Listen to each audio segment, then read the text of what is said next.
Olá pessoal, vamos para a nossa aula de hoje que é sobre movimento circular. Para a gente entender o que é movimento circular, vamos entender um pouquinho aqui também sobre esses conceitos de deslocamento angular. Qual é a diferença do deslocamento angular, por exemplo, para o deslocamento linear? Primeira coisa, o que é um movimento circular? É aquele que é realizado numa trajetória circular. E uma característica dessa trajetória circular é que ela vai possuir um raio. O que é esse raio?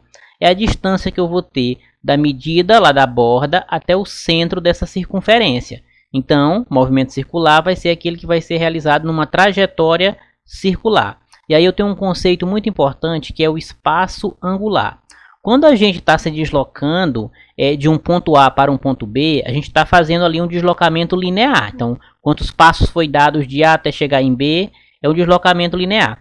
Quando esse deslocamento ele é feito em uma trajetória circular, o que acontece? A gente também, além do deslocamento linear, que é do ponto A ao ponto B, nós estamos fazendo um deslocamento angular, porque se eu for levar em consideração aqui o centro dessa circunferência, e a gente está realizando um movimento circular, à medida que você caminha em direção a B, ou até mais adiante, você vai abrindo um ângulo aqui. Esse ângulo que é aberto aqui nessa posição, eu chamo de espaço angular. Então, a trajetória circular ela leva em consideração isso, um espaço angular e um raio. O raio, vocês já sabem, é a medida da borda até o centro da circunferência. Então, se eu me desloco de A para B, eu estou me deslocando aqui num deslocamento linear. Ao mesmo tempo que eu faço esse deslocamento linear, eu também estou fazendo aqui o meu deslocamento angular, porque eu estou abrindo um ângulo aqui, ó, próximo ao centro da circunferência. Essa medida aqui do espaço angular ou do deslocamento angular, geralmente ela é dada em graus ou então em radianos. Aqui eu coloquei para vocês uma relação que é importante, que vocês vão precisar utilizar, que é a seguinte, ó, 180 graus equivale a π radiano. E 360 graus, que seria a volta completa na circunferência, significa que é 2π radiano. Então, a medida que nós usamos para espaço angular e deslocamento angular é diferente da medida que nós usamos para deslocamento linear. Geralmente, o deslocamento linear é dado em metro, quilômetro. Aqui, no caso do deslocamento e do espaço angular, nós damos ele aqui ou em radiano ou em graus. Bom, e o que vem ser esse deslocamento angular? Quando nós deslocamos de maneira linear, nós também deslocamos de maneira angular. Lembrando, se for em uma trajetória circular. Lembrando que tudo aqui é aplicado numa trajetória circular. Então, eu tenho aqui a origem. Se uma pessoa partir aqui da origem e passar pelo espaço 1 e depois passar pelo espaço 2, vejam a marcação que nós temos aqui. Espaço 1, espaço 2. Houve um deslocamento aqui no espaço. Da mesma forma que houve um deslocamento aqui no espaço, também está havendo aqui, ó, no ângulo. Vejam aqui, da origem até o espaço 1, eu tenho esse ângulo aqui, ó, eu chamo de espaço 1. E da origem até o espaço 2, eu tenho esse outro ângulo aqui, ó, que é maior. Então, nós temos dois deslocamentos aqui angulares. Nós temos um deslocamento angular menor e outro maior, levando em consideração até que ponto a gente deslocou. Então, como é que eu faço isso aqui? Eu faço através da relação, pela seguinte fórmula. O deslocamento angular ele vai ser a variação do meu espaço, ou seja, o espaço final menos o espaço inicial, sobre o raio. O raio, vocês já sabem, é a distância da borda da circunferência até o centro dessa circunferência. Então, se eu tenho aqui um deslocamento 1 e um deslocamento 2, esse meu deslocamento 2 aqui é o meu espaço final que eu chamo. E esse meu deslocamento 1 é o meu espaço inicial. Quando eu faço essa subtração do espaço final pelo espaço inicial e divido pelo raio, eu vou ter o meu deslocamento angular. Quanto foi que isso deu em deslocamento de ângulo? Para relembrar aqui para vocês, gente, a gente tem o deslocamento linear, que é o que é feito aqui pela borda, tá, da circunferência, e nós temos o deslocamento angular, é aquele que é feito lá perto do centro da circunferência, que é o ângulo que é deslocado. Então, saibam diferenciar isso. Deslocamento linear é o que é realizado lá pela borda, é a distância que você vai de um ponto a outro. E o deslocamento angular é o deslocamento que é feito aqui próximo ao centro, que é o deslocamento do ângulo. E a velocidade média angular, como é que nós obtemos ela? A gente vai obter a velocidade média angular parecida com a velocidade média escalar que nós já estudamos. A única diferença aqui é que a gente vai considerar, ao invés do deslocamento linear, o próprio deslocamento angular. Por isso que o nome é velocidade angular média. Então, como é que fica isso aqui na expressão? Esse símbolo aqui ele vai representar a velocidade média angular, tá? Vai ser igual ao deslocamento angular dividido pela variação do tempo. Então, eu vou ter aqui uma variação do deslocamento angular dividido pela variação do tempo. Quando eu faço essa relação, eu vou ter a minha velocidade angular média. Vamos ver depois como é que fica isso no exemplo. Olha só, qual é a velocidade angular média de uma partícula que realizou um movimento circular? Então, nós já estamos sabendo aqui que é uma trajetória circular. Ela obteve um deslocamento angular de 20 radianos em 5 segundos. Então, como eu disse para vocês, né, aquele deslocamento angular ele é dado à medida em radiano, diferente lá do deslocamento linear, que é dado em metro, então em quilômetro. Então, eu quero calcular qual é a velocidade angular média. Eu tenho o deslocamento angular, que foi de 20 radianos, e eu tenho a variação do tempo aqui, que foi de 5 segundos. É muito fácil a gente obter a velocidade média angular, é só você fazer a divisão do deslocamento pela variação do tempo. Então, como é que fica? O deslocamento foi de 25 rad. Esse rad aqui, gente, significa 20 radianos. O deslocamento angular ele foi de 20 radianos. Então, 20 rad significa o deslocamento que ele obteve. Eu vou dividir pelo tempo. O tempo aqui, no caso o ΔT, né, a variação de tempo, foi de 5 segundos. Quando a gente faz essa divisão, nós vamos obter o quê? Uma velocidade média, né, angular de 4 rads por segundo, ou 4 radianos por segundo. Outro fator importante aqui no deslocamento angular e linear, e em todas essas associações, é o período. O que é um período aqui nessa física? É um intervalo de tempo gasto por um móvel para realizar uma volta completa.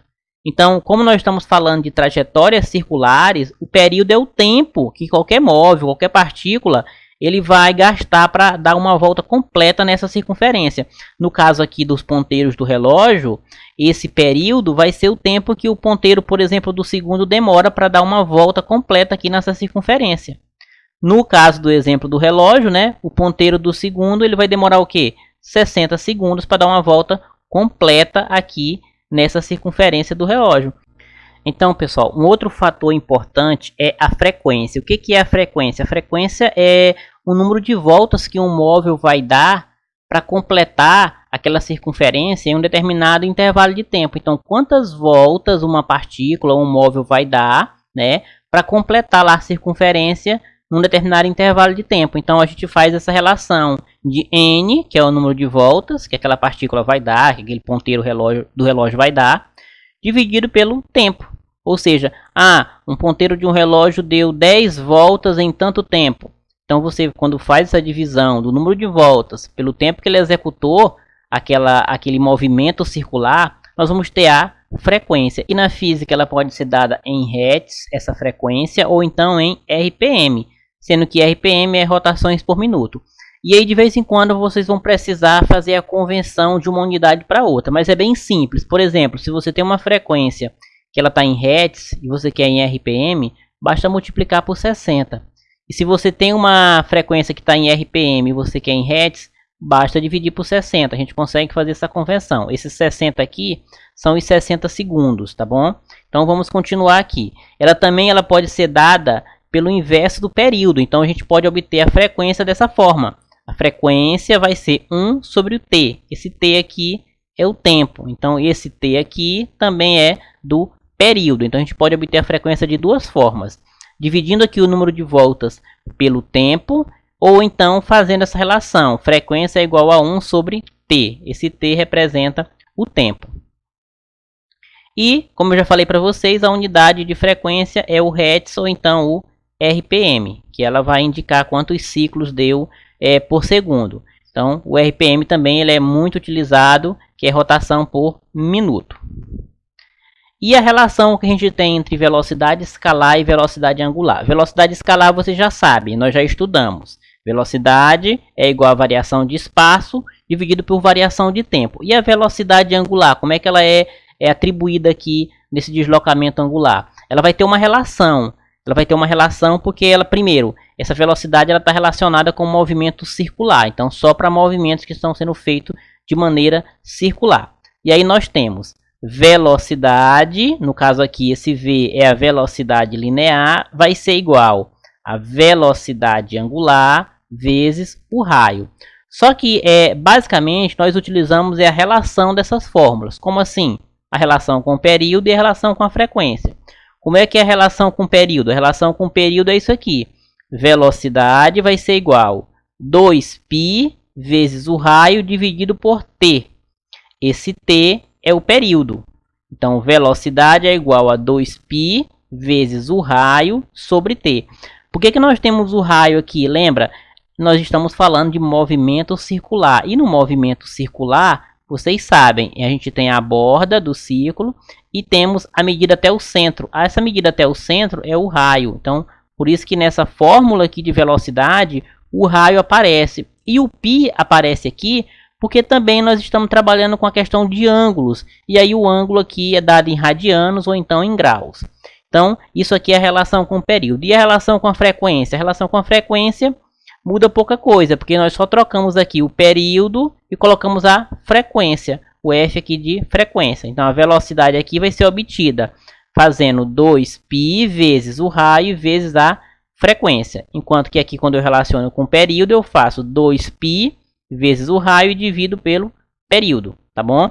E aqui nós multiplicamos todo mundo, 2π vezes o raio vezes a frequência. A gente vai ver exemplo aqui na frente ensinando como é que a gente aplica essas duas relações, tanto com o período quanto com a frequência. Olha só o exemplo. Em uma pista circular, um ciclista consegue dar uma volta completa em 120 segundos. Então, ele deu uma volta completa nessa pista aqui. Ele fez uma volta, ou seja, um movimento circular, em 120 segundos. Sendo que o raio dessa pista é igual a 60 metros. O que é o raio? É a medida daqui, da onde ele está andando até o centro da circunferência. Então, tem 60 metros. E aí está pedindo para a gente considerar que o π vale 6. Está pedindo para a gente calcular a velocidade linear desempenhada no período. Então, como está pedindo para a gente calcular a velocidade linear desempenhada no período, a gente vai fazer a relação usando a fórmula do período, que é velocidade igual a 2π vezes o raio sobre o período. No caso aqui, o período é o tempo. Então, a gente vai fazer a substituição. Velocidade vai ser igual a 2, esse 2 aqui é da expressão, vezes o π. O π aqui no exemplo, ele mandou a gente considerar igual a 6. Então, eu substituí no lugar do π, 6.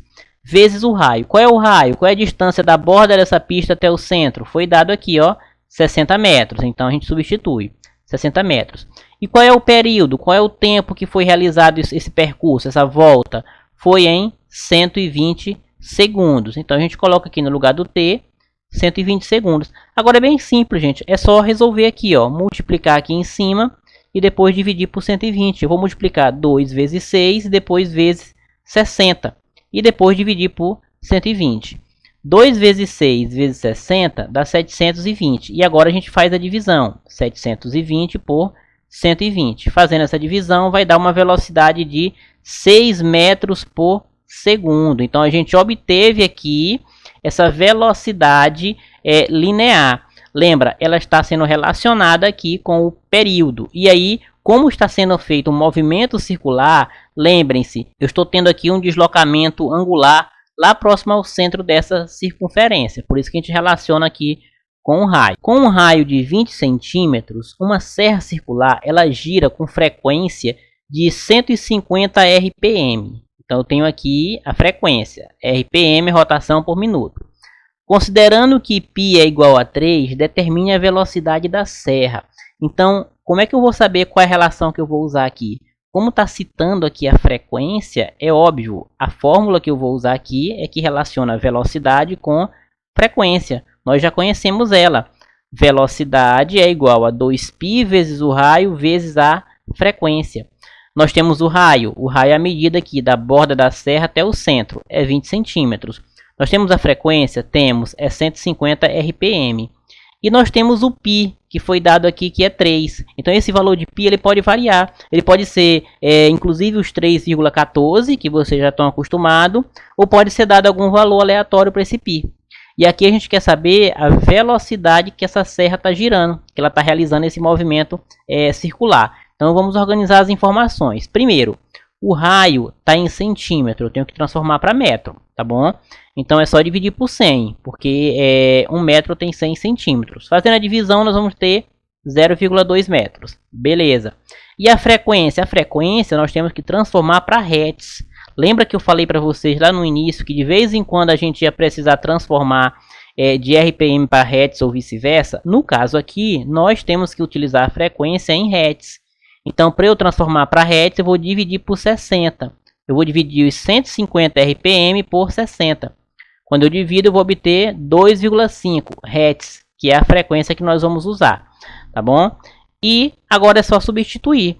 Então eu tenho velocidade igual 2, que é da fórmula, vezes o π, que ele mandou a gente considerar aqui, que é 3, vezes o raio que eu transformei, que é 0,2, e vezes a frequência que nós descobrimos, que é 2,5 Hz. Aqui, gente, é só multiplicar todo mundo. 2 vezes 3, vezes 0,2 e vezes 2,5. Faz uma multiplicação só. Quando você faz isso, você obtém uma velocidade de 3 metros por segundo. Então vejam que esses dois exemplos aí, um relacionou com o período e outro relacionou com a frequência. E a gente aplica essas duas expressões aí para a gente calcular a velocidade. Com relação à aceleração angular média, ela é bem parecida com a aceleração escalar também.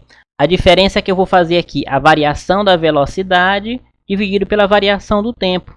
Então você a velocidade variou de 5 para 10. Então eu tenho aqui uma velocidade inicial e uma final. Quando eu faço a subtração e divido pela variação do tempo, eu vou ter uma aceleração angular. Então não é diferente do que vocês já calcularam aí para aceleração média também não. Bom, e a transmissão do movimento circular, como é que ela se dá? Então, como a gente está falando aqui muito de movimento circular, de movimento que é realizado com relação a uma circunferência, alguns meios de transmissão desse movimento, eles são muito importantes para que a gente possa estudá-los. Então, por exemplo, no movimento circular, geralmente nós temos, quando nós estamos falando de alguns equipamentos, nós temos correias ou então engrenagens. Essas correias ou engrenagens, elas vão fazer com que muitos movimentos circulares sejam realizados. Por exemplo, uma engrenagem de uma serra elétrica, a corrente de uma bicicleta, que ela funciona ali como uma correia, que faz com que movimente uma roda, no caso, movimente uma circunferência, né? Até da própria moto também, a corrente é o meio que faz com que as rodas girem. Então ela dá impulso para que aquela roda, no caso aí a roda traseira, possa girar e assim dar o movimento. E aí uma coisa que é importante a gente destacar é que no caso do movimento circular, as velocidades periféricas, que são as velocidades externas, elas vão ser iguais, tanto por correia como por engrenagens. Vamos ver uns exemplos aqui. Olha só, nós temos aqui, vamos imaginar que isso aqui é uma coroa, né, e aqui é uma catraca de uma bicicleta, e aqui nós temos a corrente. Então essa corrente, ela passa aqui pela catraca e vai até pela coroa. O que acontece? A velocidade aqui, ó, esse símbolo aqui é velocidade. A velocidade aqui da coroa, ela vai ser igual à velocidade aqui da catraca, independente aqui do espaço que elas estão realizando de deslocamento. As velocidades vão ser a mesma. Isso vale tanto para um sistema de correias, como para um sistema de engrenagem. O que é um sistema de engrenagem? É quando você tem ali uma engrenagem que encaixa na outra e faz com que ambas girem. Também aqui, ó, velocidade de A é igual a velocidade de B. No caso aqui, é velocidade periférica. O que é a velocidade periférica?